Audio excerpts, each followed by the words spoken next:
5 anos atrás, um grupo de voluntários que faziam trabalho social na Santa Casa de Misericórdia de São Paulo se reuniram, né, assistente social, engenheiro, arquiteto, professor.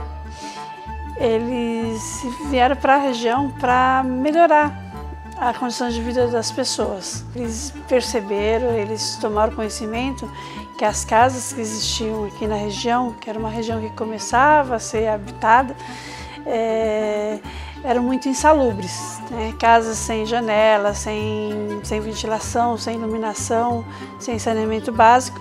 Então eles, com o conhecimento deles, com o recurso deles, eles vinham para a região conversar com os moradores e se unir para fazer essa ação, para ajudar na melhoria da moradia. Resolviam o meu problema da minha casa. Aí depois, mesmo eu sendo contemplada, eu ia fazer um mutirão mesmo. E daí sai o nome Mutirão do Pobre por conta disso. Eram várias pessoas que não tinham condições de ter uma casa melhor, se reuniam para melhorar uma casa do outro através desse grupo. Só que os anos foram passando e as necessidades foram mudando, né? A associação também participou de muitos momentos com o poder público, trazendo melhorias para a comunidade, pensando em transporte, pensando em escola, pensando na UBS. Além da moradia, foi se percebendo outras necessidades, que era uma formação para esses pais. As famílias eram numerosas, mas tinham pouca renda. E por que tinham pouca renda? Porque não tinha uma formação. Então os pais tinham empregos simples, as mães, quando trabalhavam também, eram em coisas muito simples.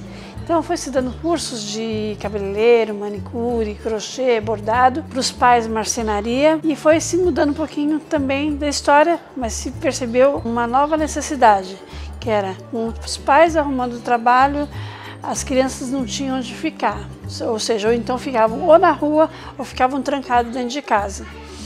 E aí pensou-se numa parceria, a primeira parceria com o poder público, que foi através da creche, que hoje é SEI. Então os pequenos vinham para a SEI, para a creche, e ficavam o dia inteiro, então a mãe podia ir trabalhar. Só que, passado o tempo, percebeu-se outra necessidade. As crianças crescem, vão para a escola, mas é só um período. Então, formou nova parceria com o poder público para fazer o que se chamava de OSEI, que hoje é o CCA, é um contraturno escolar. Então, a criança de 6 a 14 anos vai um período para a escola, ou ao contrário, vem primeiro aqui, toma um café da manhã, faz atividades, almoça e vai para a escola. E aí, quando ela sai da escola, a mãe já está em casa. Então, conseguiu-se também atender essa demanda, essa necessidade da comunidade. E as crianças continuam crescendo, as famílias também, e aí a gente pensou nos jovens, né? Depois de 14 anos, o que eles tinham que fazer? Ficar sozinho em casa? Ficar na rua? A gente sabe que a nossa região, infelizmente, tem outras coisas também a oferecer, além da violência. O jovem que não é acompanhado se envolve muitas vezes com a droga, com o crime, e aí quando a família percebe, as coisas já estão bem adiantadas e fica difícil de dar conta. Então a gente pensou em outra parceria também, oferecendo o Centro de Juventude, o CJ, né, que é o CJ Helena Portugal Albuquerque, que está envolvido nesse projeto, falando aqui, do Jovem Repórter. E esse jovem de 15 a 17 fica com a gente também no contraturno escolar, né? Com esses jovens a gente trabalha uma preparação para o mundo do trabalho, né? Dá oportunidade, oferecendo oficinas de panificação e confeitaria, revestimento de ambiente, informática.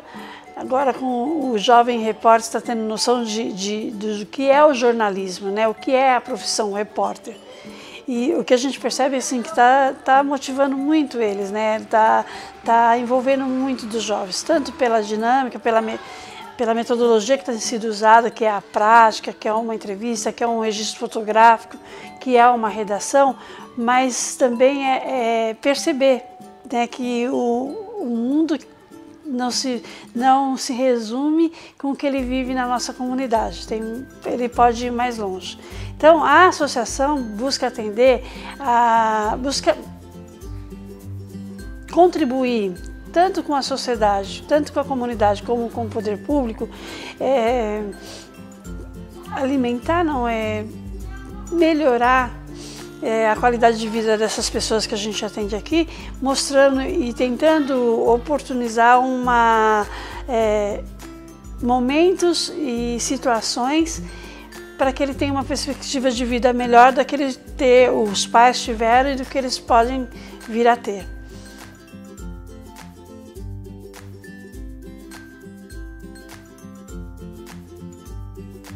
A maior dificuldade é ter recursos, e não é só recursos financeiros, recursos humanos qualificados, né?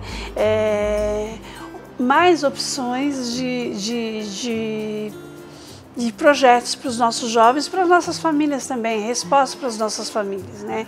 Então, às vezes, o jovem, ele gosta de coisas que ele vê na televisão, que ele vê, que ele vai no shopping, que ele vê e que ele tem vontade. Só que, muitas vezes, para fazer um curso melhor, os recursos são escassos. Então, eu acho que assim, a maior dificuldade mesmo são os recursos humanos e financeiros, né?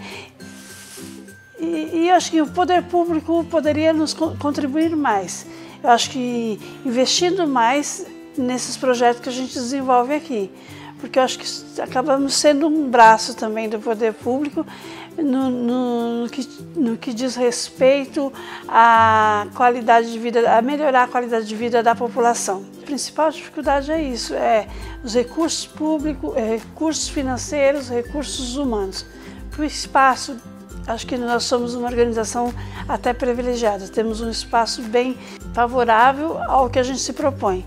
Atividades com a comunidade, atividades com a população que está no entorno da associação. Eu acho que o entendimento, talvez a gente não consiga passar para a comunidade nosso real objetivo, que é fortalecê-los, né? Que é empoderá-los, aliás, né? Instrumentalizá-los, empoderá-los no sentido assim, deles tomarem conhecimento dos direitos e deveres deles enquanto cidadão.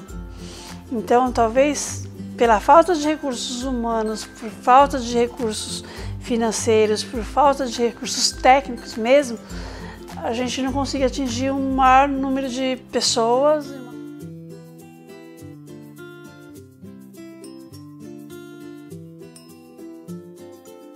A gente busca sempre parcerias com outras organizações, com o poder público, né? Durante muito tempo a gente teve aqui só a Secretaria da Educação e Assistência Social.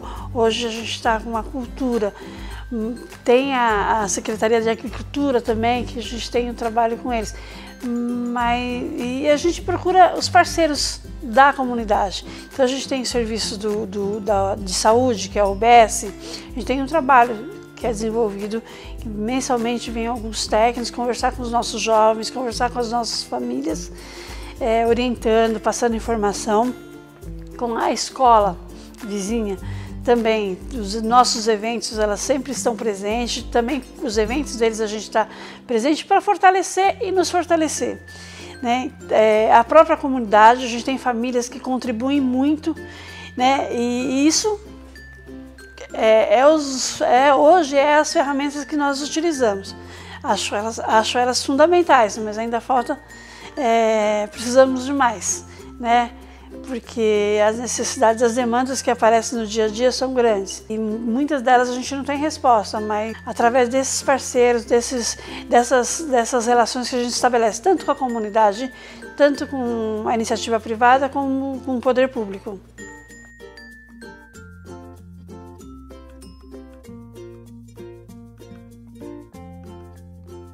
Esse serviço é poder contribuir para que a comunidade desenvolva, poder ver um jovem que passou por um projeto da gente indo para uma universidade, entrando no mercado de trabalho, sendo solidária, querendo contribuir. Então, é isso que nos motiva a continuar esse trabalho, né? Saber que tem pessoas que acreditam no que a gente está fazendo, saber que tem pessoas que valorizam e respeitam, tanto do poder público como da comunidade, e saber que estamos sendo úteis, né, para o próximo, para a sociedade, para o mundo. É isso que faz meus olhos brilharem.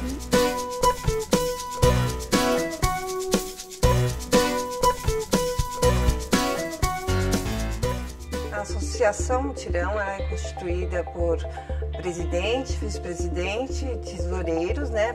Primeiro e segundo tesoureiros, secretárias e conselheiros. O trabalho da associação é a administração de convênios com parcerias com prefeitura e privadas também. E a função da diretoria hoje é administrar esses convênios, administrar essas prestações de conta, né? Procura de novos parceiros que tenham o mesmo objetivo que a associação tem, que é cuidar das pessoas, das famílias do entorno e os adolescentes e também os idosos, né? Nós temos o trabalho da distribuição do Viva Leite e trabalho com parcerias privadas, no caso com a Metalúrgica Aliança, né? Que distribui serviços para as famílias e fazendo assim uma fonte de renda.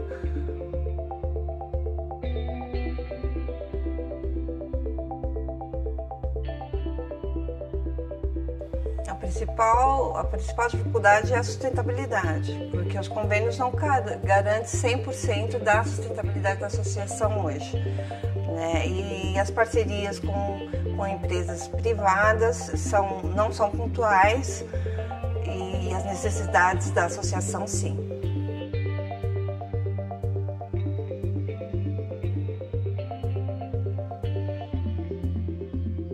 O que me motiva é saber que eu estou fazendo um pouquinho para a melhora de qualidade de vida de pessoas que precisam de muito.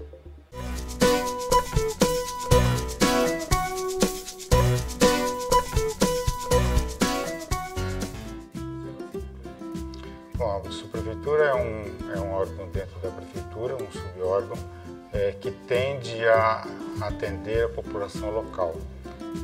Então ela tem uma organização que o posto máximo é do subprefeito, o qual eu ocupo, e depois dividida em coordenadorias. São 3 as coordenadorias, a de administração e finanças, a de obras e a de planejamento urbano.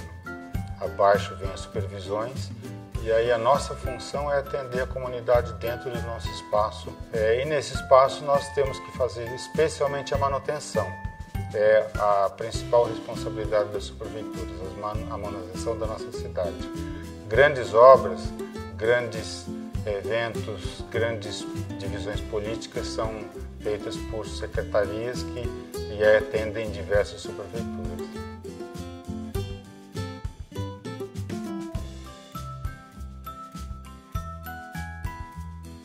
O principal objetivo é a restrição orçamentária. Esse é o principal impedimento para que a gente produza mais.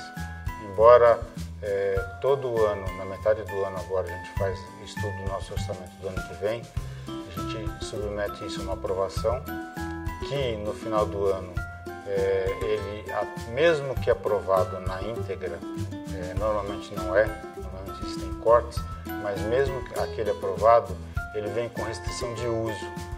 Então o orçamento que nós recebemos para 2016 não é o que já está disponível para uso. E ele vai sendo descongelado à medida em que existe o recurso financeiro no caixa da prefeitura ou por uma questão de obras, de necessidade ou até de convencimento. Eu, como subprefeito, é a pessoa que vai ao secretário, que vai ao prefeito pedir, demonstrar a necessidade. E à medida que eles se convencem disso, é que eles vão descongelando os nossos recursos. Então, a principal dificuldade que a subprefeitura tem é a questão orçamentária. Depois tem a questão de número de servidores e a questão um pouco política disso. Parte dos servidores, uma crítica que eu faço, são aqueles de livre provimento. E muitos deles estão querendo fazer um trabalho político e não técnico. Esse trabalho político, não são todos, mas alguns acabam não se comprometendo com o serviço público. Eles pensam mais numa questão pessoal. Isso é uma dificuldade que nós temos.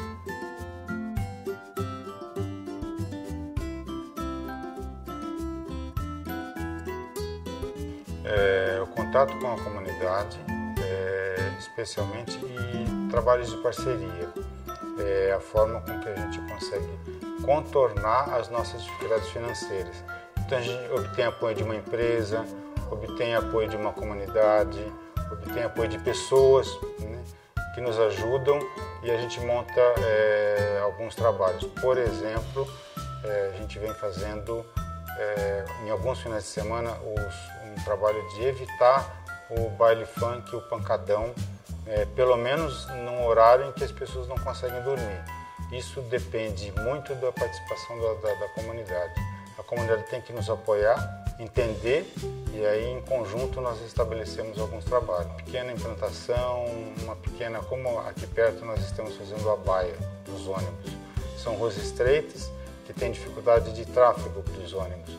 A comunidade pediu, a comunidade vem dando sugestão, e aí a gente vai estabelecendo aquilo em comum acordo, porque aí eles também nos ajudam a manter aquele espaço.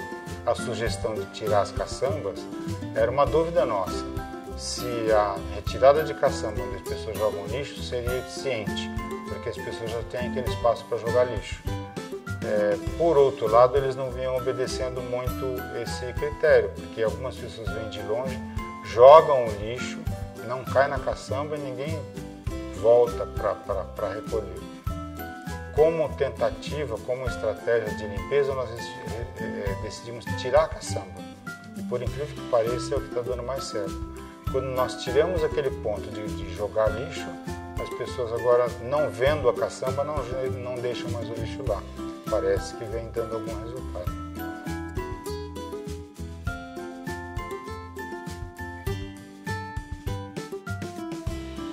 No meu caso específico, eu como servidor público e trabalhando já há 27 anos na prefeitura, o que me dá satisfação, o que me dá alegria é quando eu recebo um retorno positivo da comunidade. Isso é mais do que uma questão pessoal. Quando eu vejo uma pessoa feliz, uma pessoa dando valor àquilo pelo qual me empenhei.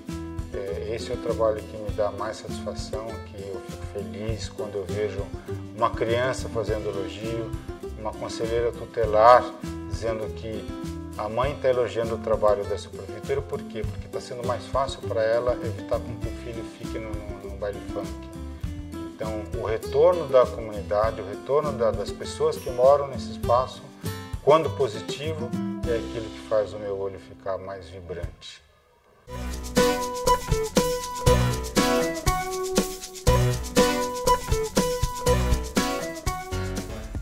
Quando você faz um trabalho, você alcança seus objetivos.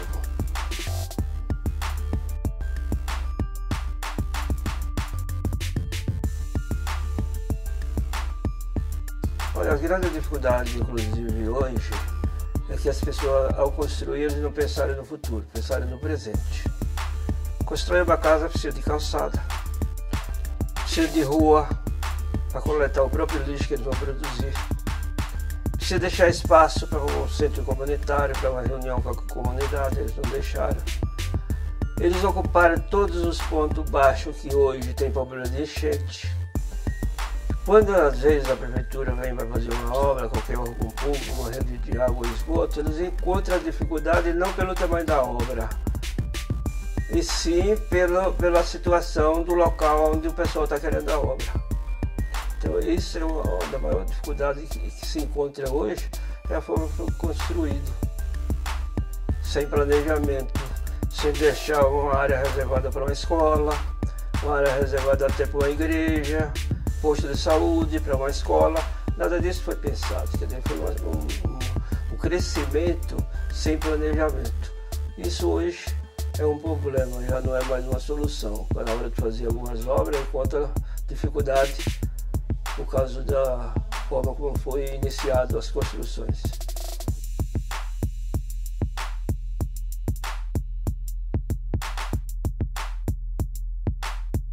O que nós estamos para desenvolver o crescimento do bairro é o seguinte: você tem que ser uma liderança que tenha uma visão ampla e administrativa.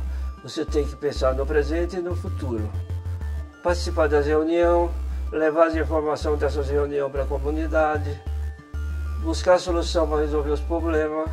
Esse é o papel da liderança.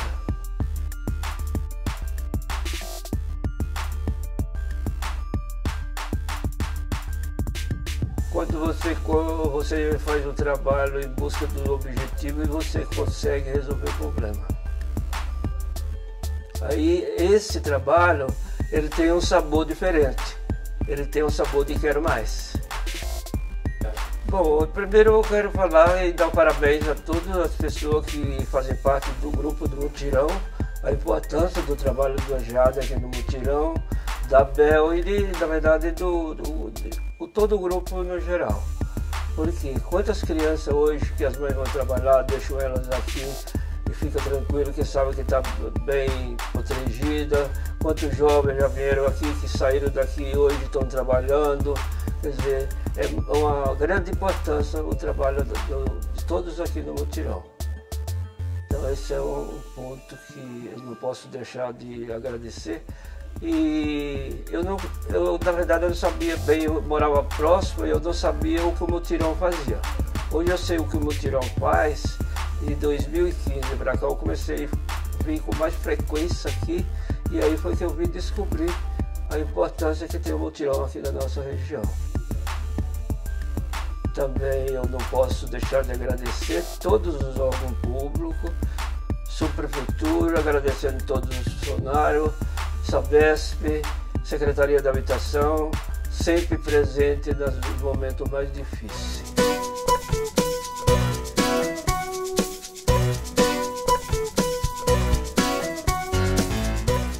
Como funciona? Bom, até falar um pouquinho do histórico da Quinta Ambiental, né? Que ela tem uma razão, ela tem uma função. A função dela há aproximadamente 9 anos atrás, eu já era funcionária da prefeitura, trabalhava na prefeitura, como trabalho até hoje, e a gente começou a conversar com as pessoas, entendendo que só com a participação e com o envolvimento das pessoas você conseguiria fazer um planejamento ambiental, que era o que a gente tinha em mente. A subprefeitura não tinha essa vertente de planejamento ambiental e a gente veio com essa função. Eu tinha o histórico de ter trabalhado com a linha verde ali na Serra da Cantareira, limitando a serra. Então, a proposta era essa: como é que a gente constrói um planejamento ambiental num território que faz divisa com a Serra da Cantareira e que tem todas as carências, né, de bairros que são de franja. E aí a gente começou a conversar com as pessoas, trazer munícipes e conversar com outros atores, buscar quem se organizava no território para fazer uma troca. Trouxemos essas pessoas, começamos a dialogar sobre o que era esse local, qual a função ambiental que ele tinha. E foi muito bacana, porque as pessoas começaram a vir e solicitar mais tempo e mais espaço para fazer essa conversa. Não só um diálogo de reivindicação, por exemplo, porque a nossa função era executiva. Então, como executor, você tem coisas a fazer, respostas a dar. Mas aí a gente começou a inventar essas coisas, esses encontros que a gente podia dialogar mais e melhor sobre outros assuntos ligados à temática. Isso em 2007. Em 2008 para 2009, a Secretaria do Verde implantou uma política pública e o Conselho de Meio Ambiente. E aí a gente se organizou para se candidatar a este conselho. E a gente entendia também que não dava para ser qualquer pessoa se candidatar a conselheiro. Ele tem que ter uma noção, um entendimento do que ele ia fazer para contribuir bem. E aí a gente começou a se encontrar, trazer pessoas. Essas pessoas vinham de acordo com a nossa necessidade, com a informação que as pessoas levantavam, a gente trazia alguém para falar sobre o tema. Isso foi super enriquecedor. Então, desde plano diretor, até zoneamento, até a Agenda 21, e isso aconteceu semanalmente. Fizemos o CADES, implantamos o CADES, nós fomos a primeira região aqui da Zona Norte a implantar o CADES. E quando terminou isso, ninguém quis deixar de se encontrar. Quiseram continuar se encontrando e debatendo esses temas. E aí vem a história da quinta. Por que quinta? Porque a gente se encontrava sempre numa quinta. Então vamos encontrar a quinta. Então, toda quinta, e a quinta falando de meio ambiente virou a quinta ambiental. Nesse processo já passaram aproximadamente 600 pessoas que vêm até nós, que buscam informação, que buscam esse contato. O tempo foi passando e a gente conseguiu ampliar esse diálogo com outros atores fora do território. Isso eu acho que foi o grande salto, né, da Quinta. Então a Quinta Ambiental hoje, ela está para fora dos muros, ela tem diálogo com outras regiões, com outros segmentos da sociedade e que contribuem todos para esse olhar de cidade, que a cidade é uma coisa só. Então as pessoas olham para cá como uma área da cidade e as suas carências e o que a gente pode oferecer junto, né, nessa aproximação para esse território. Então, a Quinta Ambiental funciona hoje assim, ela se reúne semanalmente, isso já em setembro completa 9 anos, toda quinta-feira, e com pauta, com novos atores, com novos discursos e com as parcerias que a gente tem realizado com o tempo.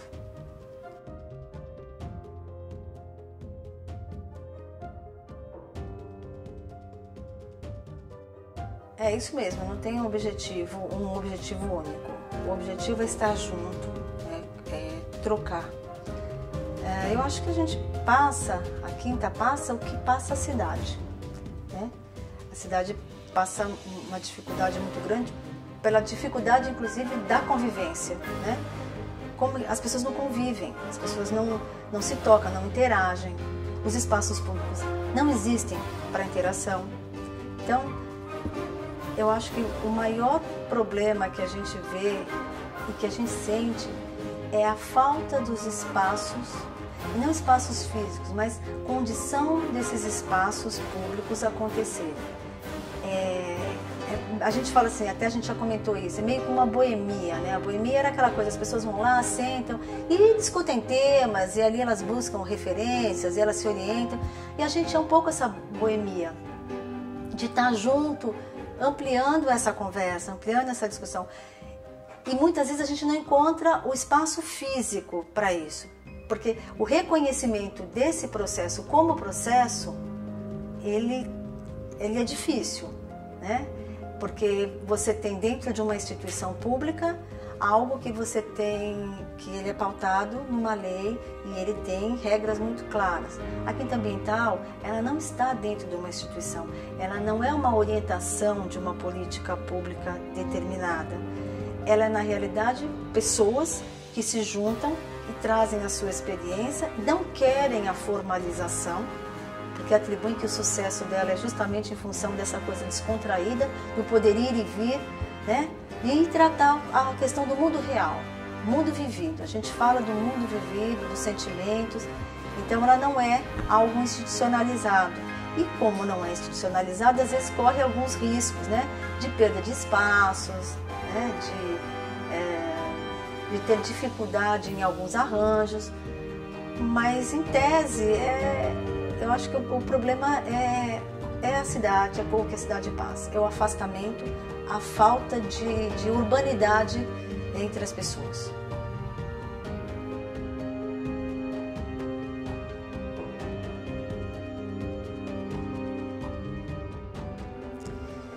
Eu acho que as pessoas é que fazem a diferença, né? E as pessoas no seu contato diário com outras pessoas, porque a gente não tem regra estabelecida, né? Não há como a gente buscar algo, por exemplo, em termos de recursos financeiros, é difícil e não é o nosso propósito. O propósito maior é estar com essas pessoas, as pessoas do território. Qual é a ferramenta que a gente busca sempre? É a informação. Então, o legal do grupo é que as pessoas buscam informação e buscam informação fora e trazem essa informação para o grupo. Nosso grupo ele tem poder público, e assim, é algo muito inusitado na cidade, porque ele tem poder público sentando com sociedade, sentando com universidade, quer dizer, vários segmentos e fazendo trocas muito bacanas. Então, eu acho que a gente só vai superar essa coisa do afastamento com aproximação. A aproximação é nossa grande meta. Eu acho que se existe um objetivo, o objetivo é aproximar todas as pessoas, reconhecer o cidadão. Ele é morador dessa cidade. A cidade é uma só. Ele faz parte da cidade. Ele precisa se informar do que acontece nessa cidade e não só legitimar algo que a política pública às vezes coloca. E eu estou falando isso porque você tem fóruns de participação. A cidade não é desprovida de fóruns de participação, só que os fóruns de participação, eles são muitas vezes para você legitimar coisas, porque é um encontro único, as pessoas se veem pouco, quase não se reconhecem. E o que a gente tenta proporcionar é que a Quinta seja esse espaço onde as pessoas estejam juntas por muito tempo, se conhecendo, podendo dar testemunho do seu território com muito mais propriedade e estabelecendo relação com outros segmentos da sociedade. Eu acho que a gente superaria e supera, a gente vem superando e vem se consolidando no contexto da cidade, porque a gente garante essa empatia e a informação sempre e a construção de um planejamento. Tudo que a gente pensa é construir um planejamento a médio e longo prazo. A gente não é um grupo que funciona para um tempo determinado, ele funciona para sempre. Acho que é esse que é o legado da Quinta.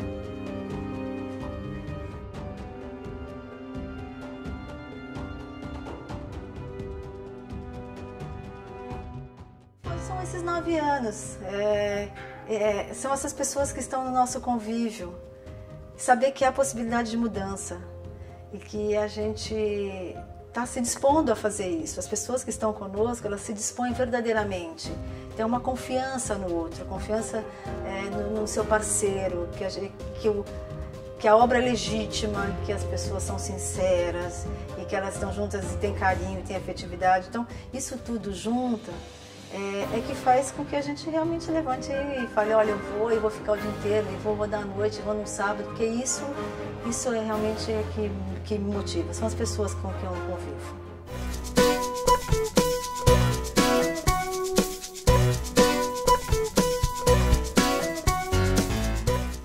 A Fábrica de Cultura é um programa do governo do estado de São Paulo. Ela foi implantada em áreas onde o índice de vulnerabilidade juvenil é alto, né? O que compõe esse índice são dados referentes à gravidez na adolescência, drogadição, né? Enfim, isso que determina o que é vulnerabilidade social. Então, ela está presente em 10 áreas do município de São Paulo e o objetivo é desenvolver cultura, né? O desenvolvimento e formação cultural de crianças, adolescentes e jovens nas periferias de São Paulo. Esse é o objetivo principal da Fábrica de Cultura, através de variadas linguagens.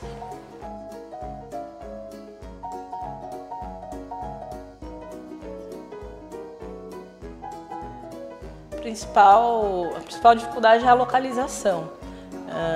Ela está no alto, na verdade, né? A disposição aí geográfica. É um prédio de 6.900 metros quadrados que está localizado no alto, assim, bem distante da área de movimento do público da região de Jaçanã. Na verdade, ela está localizada no distrito de Jaçanã, porém o bairro aqui é Jova Rural.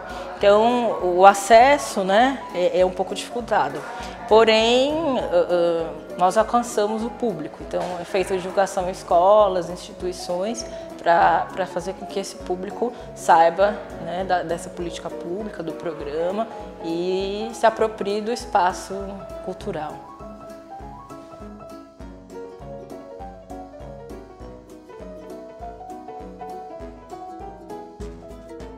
As linguagens artísticas, elas são várias linguagens, então circo, dança, a gente trabalha com a expressão cultural e com a apropriação aí do jovem no processo criativo. Então, para que toda essa população que aqui convive, né, para os trabalhadores, né, que saem do bairro, vão para a cidade e voltam, né, para desmistificar a rotina, para quebrar o cotidiano, para levar para dentro de casa uma outra dimensão, seja social, seja outra visão de mundo. Então a fábrica, ela multiplica aqui, junto com esses jovens, um processo de identidade mesmo, cultural. Ela cria. A gente tem uma experiência muito bacana do Bando Jaçanã, que foi um coletivo criado pelos próprios jovens, onde eles retratam durante o roteiro as dificuldades enfrentadas no bairro, né? Então, o deslocamento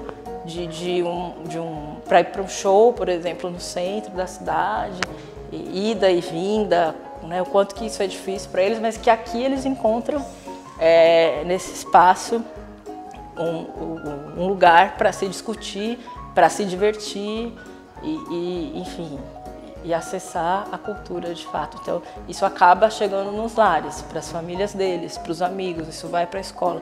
Então, a ferramenta que a gente usa em contraponto dessa posição geográfica aí é mesmo a arte que chega nas casas, nas famílias.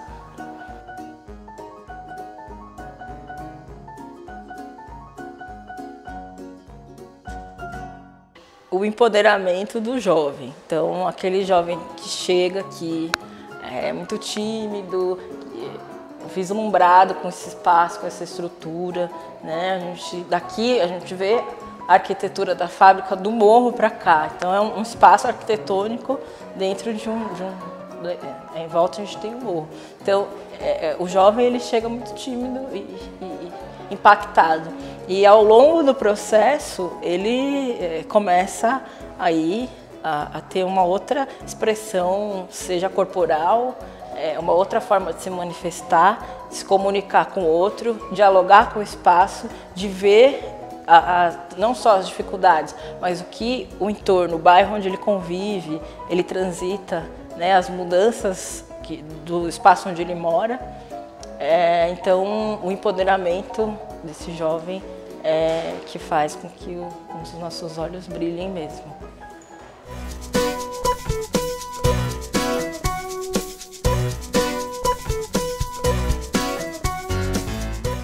O CRAS é o Centro de Referência de Assistência Social. Ele é um serviço público, estatal, e está localizado nas regiões que mais precisam. Para a gente falar do CRAS, é importante a gente fazer um resgate histórico breve da assistência social. Então, a assistência social ela tem um marco na Constituição de 88. Até 88, a assistência social ela era praticada como um favor, como caridade, tinha uma conotação de ajuda, as pessoas que eram coitadinhas precisavam de favores e de ajuda. A partir da Constituição de 88, a assistência social passa a fazer parte do tripé da Seguridade, né, junto com a Previdência, a assistência social. Então, ela tem um outro caráter da garantia de direitos. Ela passa a ser considerada como um direito do cidadão e um dever do Estado. Então, a partir daí, a prática da assistência social precisou ser revista. Foi formulada uma política de assistência social para criar padrões de como a assistência social seria executada no Brasil todo. Ela passa a ocupar esse outro lugar, assim como saúde, como educação, a assistência social vira uma política de garantias de direito e não mais como ajuda e favor. Então, em 2004, começou a se criar o Sistema Único da Assistência Social, assim como já existe o Sistema Único de Saúde, e o objetivo dele é padronizar e dar diretrizes para o trabalho da assistência no Brasil todo, para que o mesmo atendimento que a gente tenha no município aqui em São Paulo aconteça no Nordeste ou no Sul, enfim, criar um padrão de atendimento para a população. Então, os CRAS eles existem em todos os municípios, pelo menos um CRAS, a lei garante que tem que ter um CRAS pelo menos em cada município, e ele oferta atendimento às famílias que a gente fala que estão em situação de vulnerabilidade, ou seja, que têm alguma dificuldade naquele momento e precisam de atendimento para que elas consigam superar essa necessidade. Então, o CRAS trabalha aqui em São Paulo com duas frentes de trabalho, né? A primeira é o atendimento direto à população. Então, as famílias que necessitam vão até o CRAS. Lá elas são atendidas por profissionais, tem assistentes sociais, tem uma equipe para atender a população, para orientar a família para que ela consiga garantir seus direitos. Então, a gente trabalha no sentido de fazer um acompanhamento social. E isso é muito de cada família. Dependendo de cada família traz, a gente vai entender a situação e ver de que forma ela consegue se organizar para superar essa dificuldade. Seja um encaminhamento para um serviço, para uma vaga em escola ou para um benefício. O CRAS trabalha com a prevenção. Então as famílias chegam ao CRAS e realizam esse acompanhamento social para prevenir as dificuldades que elas podem enfrentar. E a outra frente de trabalho do CRAS é a gestão do território. Então, para que a assistência social consiga ter uma cobertura maior no atendimento, consiga atender um número maior de famílias, o CRAS trabalha em parceria com as organizações sociais. Então, aqui na nossa região, o nosso CRAS tem 11 serviços referenciados que atendem junto com o CRAS crianças, jovens, adultos, idosos, para ofertar um maior atendimento para a população.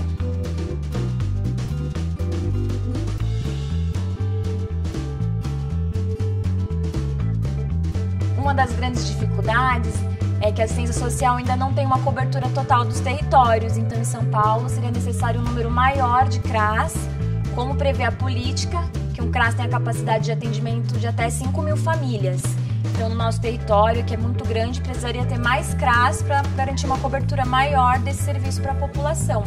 E uma dificuldade também é o RH, que a gente tem encontrado os RHs reduzidos, e isso prejudica a oferta do atendimento também, tem poucos profissionais.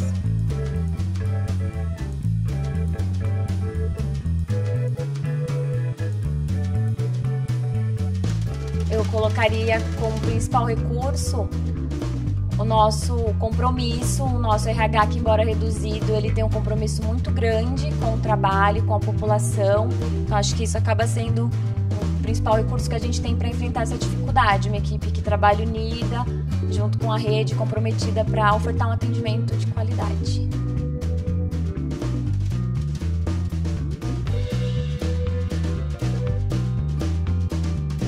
O que faz meus olhos brilharem nós temos hoje uma sociedade e que assim, os direitos eles são garantidos no papel, como eu citei inclusive a Constituição, uma Constituição muito completa, onde os direitos são garantidos no papel. Só que para uma parcela grande da população é preciso batalhar muito e ter muita garra para que esses direitos se efetivem.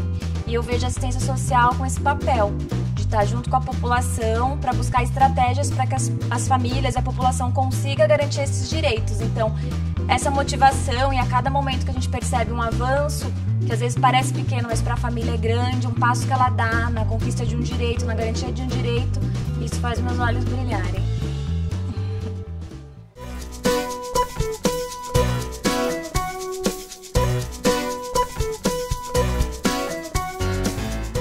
Bom, todos nós pagamos impostos, né? Então, o que acontece com esses impostos? Para onde vai esse dinheiro? O que o governo faz com o nosso dinheiro?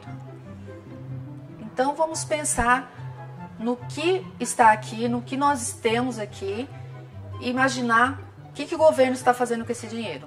Então parte desse dinheiro, desses impostos, eles vão para orçamentos, para atendimento às necessidades de educação, saúde, assistência social, que é o nosso caso aqui, que mantém esse tipo de convênio com organizações sociais, com a sociedade civil.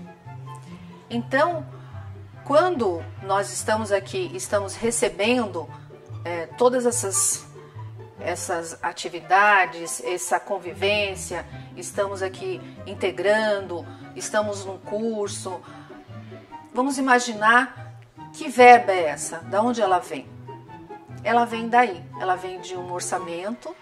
É feito um conveniamento com as organizações sociais, com a sociedade civil, e esse valor desse orçamento ele volta para nós aqui na assistência dessa forma, no atendimento à população, às crianças, a jovens, a idosos, em forma de serviços conveniados.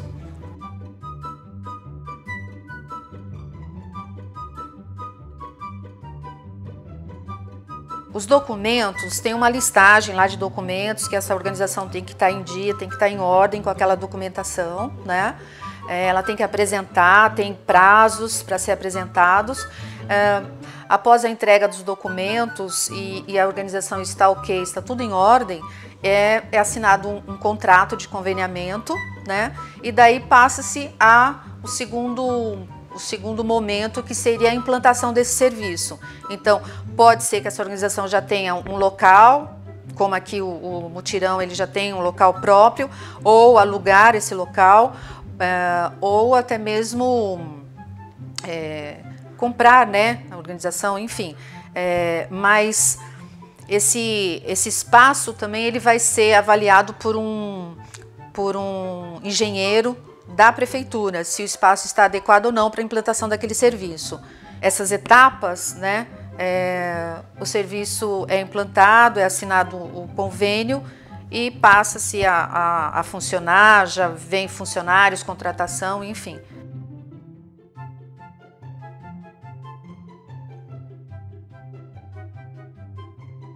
O que a gente percebe durante todo esse tempo de trabalho, né, o maior desafio que a gente encontra é a implantação de mais serviços no território para atender às demandas.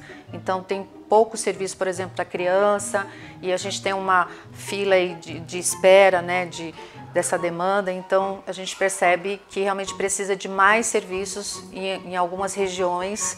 Então a gente vê isso como uma dificuldade, e também a integração com outras políticas públicas, a saúde, a educação. Esse mesmo usuário, né, que a gente chama de usuário, que está num CCA, num Centro para Criança e Adolescente, ou no CJ, ele também está lá naquela escola ou precisando de um atendimento na saúde. Então, de haver essa integração com outras políticas públicas, então também é um desafio grande que a gente vem trabalhando nesse processo para conseguir melhorar todo o trabalho.